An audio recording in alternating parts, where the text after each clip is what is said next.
Ti se naučno baviš, dakle, proučavanjem rizika, kao što sam rekao, između svega ostalog.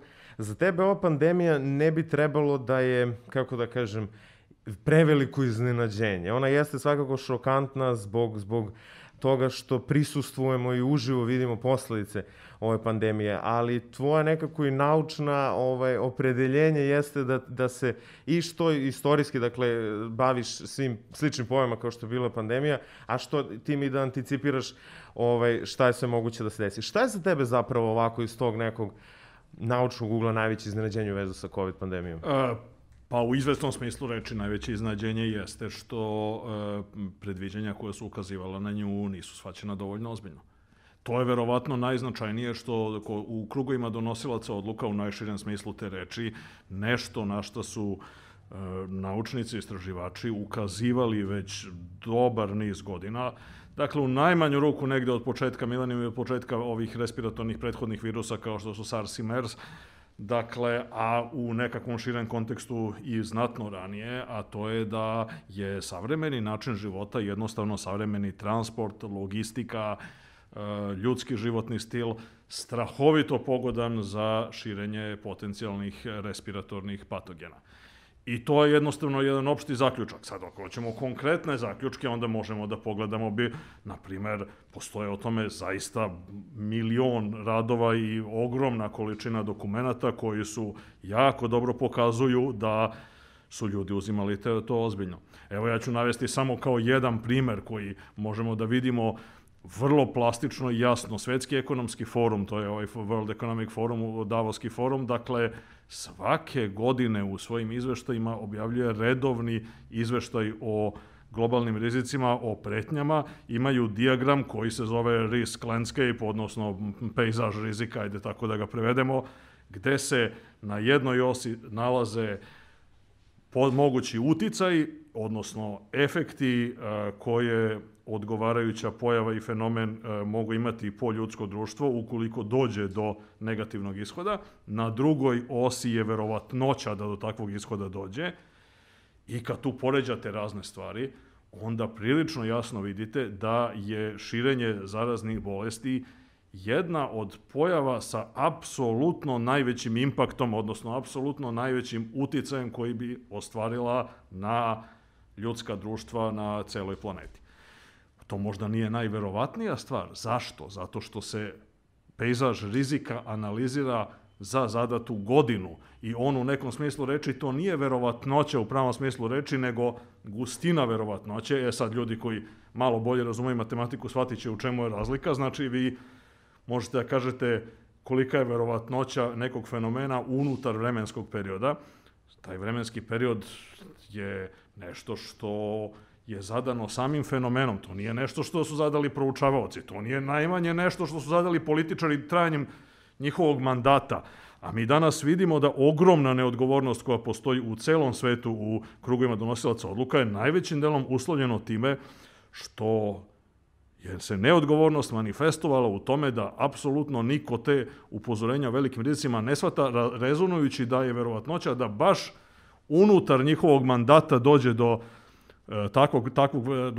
do nečeg takvog relativno malo. Jasno, jasno. Pričat ćemo detaljnije o tome ko je po tvom mišljenju zakazao, ko se ponaša odgovorno i uopšte da li možemo da ustavimo neku odgovornost, kako bi to izgledalo. A šta bi izdvojio kao nešto pozitivno što vidiš? Ok, dakle, jedna od suštinski pozitivna stvar, mislim pozitivna, vrlo je teško govoriti o pozitivnim stvarima kad smo mi svesni da realni ljudi umiru i da se realni ljudski životi gube. Ok, znači kad napravimo tu ogradu, znači niko nije srećan zbog toga, niko ne može da kaže da je to u suštini nešto pozitivno. Ono što možemo posmatrati kao pouku, koju iz svega treba izvući, iz najtragičnijih događaja, jeste u tome da je ovo virus koji je, kada statistički gledano, kad se sve uzme u obzir, relativno niske stope smrtnosti, opet kažem relativno i to naravno apsolutno ni u najmanjem ne umanjuje težinu gubitaka i znači negativnu vrednost koju donosi ne samo smrt ljudi, nego takođe i ogroman gubitak radnih sati, gubitak radnih sati koji nije ograničen nasuprot onome što često čujemo potpuno bez veze u raznim medijima i na internetu i drugde, a to je da eto sad čovek ode na bolovanje 2 nedelje pa onda eto izgubili smo na primjer 10 radnih dana. To uopšte nije tačno zato što svi nalazi danas pokazuju da dugoročne posljedice, znači ne samo potencijalno dugoročna oštećenja organa koje proističu iz visoke temperature koja traje više dana, što se uvek dešava, šta god bilo uzrok visoke temperature, ako traje dugo vremena imate verovatnoću da dođe do trajnog oštećenja raznih unutrašnjih organa koje će se manifestovati recimo 5 godina kasnije, 10 godina kasnije, 20, 30 godina kasnije. Ali je kauzalno povezano sa onim što je bio uzrok, u ovom slučaju sa infekcijom COVID. Dakle, to je jedna stvar. Druga stvar, dakle, u jednom dužem vremenskom periodu ljudi su na pola ili na trećini kapaciteta, brzo se zamaraju, brzo se zadišu, ko je imao komplikacije, zapalenja pluća i tako dalje. To stanje traje mesecima. Gubitak radnih sati je ogroman. Znači, i kad se preleži uspešno i kad se preživi, dakle, imate ogroman gubitak efikasnosti, produktivnosti rada i radnih sati, koji se, nažalost, često ne uzima u obzir u ovim analizama. Znači, ljudi vrlo često prave analizu koja je potpuno antiekonomska i suprotno onome što bi, recimo, onoj čuvenoj paraboli ili teoremi Frederika Bastija o tome kao da li smo mi razbili prozor, pa sad vidimo jedan deo efekata, a onaj drugi deo efekata ne vidimo. A to što ne vidimo zanemarujemo i onda nam oportunitetna cena stvari izgleda mnogo manja nego što uistinu jeste. I to je nešto što je deo problema koji proističu iz nedovoljne, pa hajde tako da kažemo, ja ću čak upotrebiti sad jedan onako malo, mislim, možda egzotičnu sintagmu, ali nepismenosti kada su rizici u pitanju ili nepismenosti o analizi rizika. Pri čemu pod analizom rizika ne podrazumevam samo ono, kao što si ti rekao, recimo čime se ja bavim na istraživačkom nivou, nego podrazumevam stvari kao što su komunikacija rizika, znači ono što je u suštini najviše u domenu ljudi iz medija, ono kao što je menadžment rizika koji je u domenu raznih donosilaca odluka, državnih, korporativnih, u krajnjoj instanci verskih i tako dalje. Znači, hoćeš da kažeš, ako te dobro razumem, da je, ako nešto pozitivno postoji, to neka vrsta potencijala za opismenjavanjem po pitanju rizika. Upravo to i za razvijanje mehanizama spremnosti za buduće ozbiljnije događaje ove vrste. Mi treba da imamo na umu sledeće. Znači, kako god bilo, znači, da li mi zaključili na kraju kada se sve ovo završi, a završit će se, dakle, da je stopa smrtnosti 1%, 1,5%, 0,89%, koliko god već ono bilo, to je i dalje relativno malo u poređenju sa istorijski poznatim uzročnicima pandemija. Dakle, prvo, pandemije zaista nisu ništa novo. One jesu novo u smislu toga ako je čovek živeo, mislim, u nekakvom bablu ili u nekakvom mehuru, ako zaista ništa, ako veruje da istorija počinje sa njim ili sa našim rođenjem. Sad niko normalan ne treba da rasuđuje na takav način. Istorija čovečanstva je od početka do kraja povezana sa istorijom bolesti, generalno zaraznih bolesti i epidemija, odnosno pandemija u najopštijem smislu te reči. Najstariji dokument evropske pisme ili generalno zapadne pismenosti, Homerova Ilijada, odpočinje sa epidemijom koja izbija u, znači, grčkom kampu ispred Troje. Ona se predstavlja kao delo boga Apolona koji ispaljuje svoju strelu, pa onda kao posljedica toga počinju ljudi da umiru, ali to je jednostavno epidemija. Dakle, epidemije su igrale ogromnu ulogu u istoriji. Znači, one su menjale tok istorije na 101 različit način. Atinska kuga koju opisuje Tukidid u istoriji Peloponeskog rata je odlučujuće delovala na ishod tog glavnog centralnog sukoba antičkog sveta.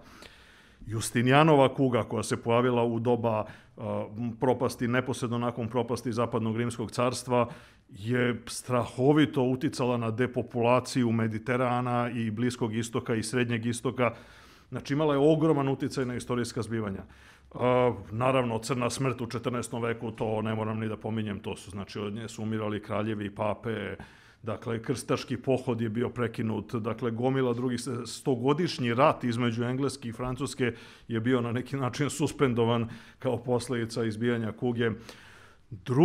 I naravno, dakle, posljednja zaista velika pandemija, ona od pre 100 godina, španska groznica ili španski grip, koji je na samom kraju Prvog svjetskog rata, znači 1918. i 19. godine vladao, i od koga je po svim procenama, ne možemo tačno da utvrdimo, nije bilo dovoljno egzaktnih podataka, ali po svim procenama od španske groznice je stradalo više ljudi nego upravo završenom Prvom svjetskom ratu. I to nije neka egzotična pojava. Jeste da mnogi smatraju da je najviše žrtava bilo recimo u Indiji i u tim delovima jugoistočne Azije. Ali, dakle, ona je vladala i na ovim prostorima. Meni je otac pričao da njegov deda, moj pradeda, Solunac, koji se vratio sa Solunskog fronta u svoje selo kod Užica, dakle, on je video gomilu nekakvih umrlica i onda su mu rekli, pa da, za 3 meseca, mislim, za ove posljednja 3 meseca je umrlo više ljudi nego za prethodne 4 godine rata u selu. Od španskog gripa. Da.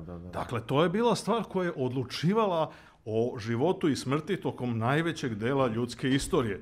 Ljudi su na neki način, ljudska istorija je potpuno isprepletena s istorijom. Dakle, to su najvećim delom bile stvari koje imaju veću smrtnost, daleko veću smrtnost ovoga. Dakle, kuga, koja u zavisnosti u kom obliku, bubonska kuga, plućna kuga i tako dalje, ima smrtnost recimo 20%, 10%, 20% i tako dalje. Onda zarazne bolesti kao što su tifus, kolera i naravno najekstremnije od svih koji smo mi danas zaboravili, odnosno viđamo je samo na filmu, a to je variola, odnosno velike boginje, koja je pustošila čitave kontinente. Jedan veliki statističar i epidemiolog, nedavno preminuli Hans Rosling, je procenio, naravno ne možemo mi tačno to da izračunamo, ali je dovoljno dobro procenio da je oko 8% svih smrti homo sapiensa kao vrste od pojave čoveka na zemlji bilo posljedica variole, odnosno velikih boginja.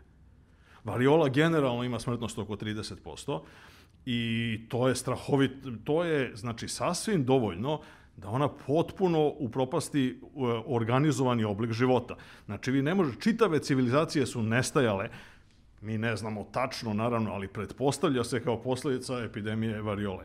I dakle, 30% smrtnosti je nespojivo sa održanjem organizovanog života. Vi nakon toga možete otprilike da imate neku nomadsku vrstu života, neku najtrivijalniju poljoprivredu i tako dalje, ali ništa od organizovanog urbanog načina života nije spojivo sa patogenom koji ima tako visoku stopu smrtnosti.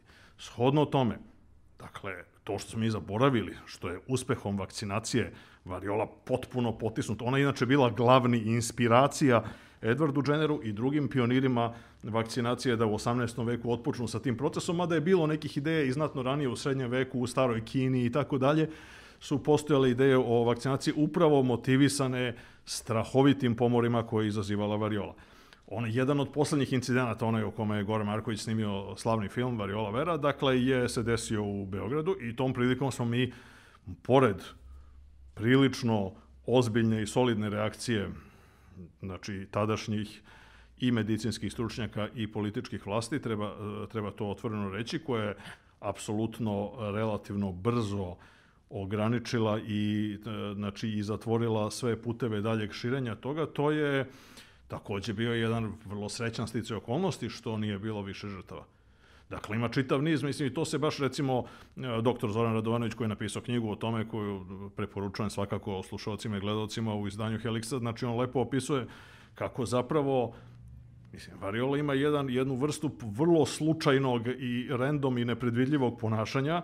Dakle, čovek koji je živeo sa 10 ukućana, koji se zarazio na hodočašću, nije zarazio nikog od svojih ukućana, ali onda otišao u, čini mi se, biro za zapošljavanje i tako dalje i tamo je zarazio nekoliko ljudi. Dakle, to su vrlo čudne stvari, veoma teško predvidljive i shodno tome, ali su stalno bile prisutne sa nama. Znači, u izvesnom smislu reči današnji čovjek jeste razmažen i to treba vrlo otvoreno reći, zato što mi u nekom smislu reči mislimo da ako mi nismo nešto iskusili direktno u našem neposrednom iskustvu, onda to ko da se nije ni desilo, ko da nije realno. To treba da se emancipujemo od takvog stava. Mislim, posebno se to u nekom smislu reči odnosi na ljude koji se smatraju konzervativnih političkih ili kulturnih ubeđenja, zato što Ako je neko konzervativan, onda znači da poklanja veliku pažnju i pridaje veliku vrednost onome što je bilo u prošlosti. A u prošlosti je ljudski život bio neprestano isprepletan sa epidemijama i pandemijama.